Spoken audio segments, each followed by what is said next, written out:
est bien chez soi. Alors bienvenue à tous dans cette petite vidéo du soir, petite vidéo immobilière.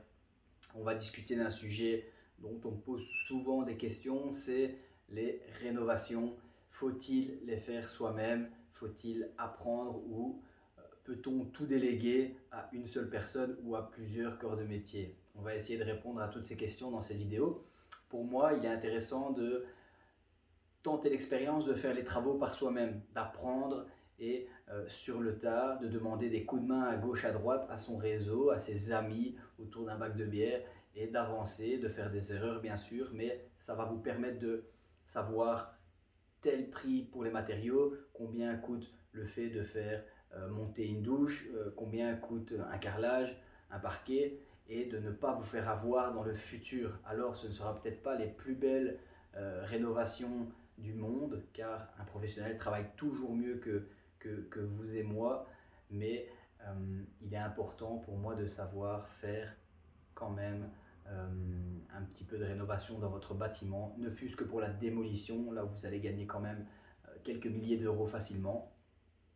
Et par exemple, tout ce qui est peinture, pose de parquet, pose de porte, rénovation d'une cuisine, montage d'une cuisine, sont toutes des choses faciles à faire et qui vont vous faire gagner de l'argent. Mais ça peut être également intéressant, c'est de suivre finalement un électricien, de lui demander carrément de est-ce que je peux t'observer aujourd'hui, est-ce que je peux te donner un coup de main, à votre ami plombier, est-ce que je peux te suivre, est-ce que je peux te donner un coup de main, et tu poses la question, comment tu as fait ça, à quoi ça sert, pourquoi tel tuyau, et comprendre finalement comment une maison tient debout et comment l'eau arrive au bout du tuyau. Donc c'est un petit peu ça le principe de se relever les manches pour votre premier bien et de se dire bon allez j'y vais, je ne me pose pas de questions, il y aura peut-être des erreurs mais ça va valoir la peine et ça va vous enrichir d'un point de vue connaissance. Donc la question suivante c'est si j'engage un entrepreneur, est-ce que je prends un seul entrepreneur qui me fait toutes les rénovations ou est-ce que je prends différents petits éléments, différents petits corps de métier moi, ma réponse, ça va être de prendre différents corps de métier. C'est-à-dire que j'ai moi-même un professionnel qualifié pour mes salles de bain en qui j'ai totalement confiance, donc je travaille avec lui. J'en ai un autre pour tout ce qui est plomberie, chauffage, etc. J'en ai un autre pour tout ce qui est plafonnage.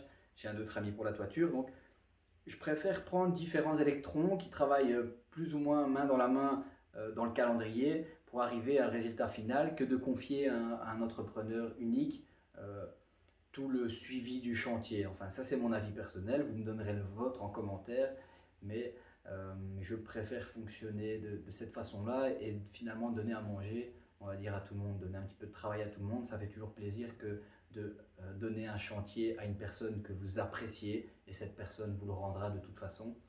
Donc voilà, j'espère avoir répondu à quelques petites questions dans cette vidéo et n'hésite pas à lâcher un petit pouce bleu et aller t'abonner à la page et je te souhaite une bonne soirée. Ciao ciao.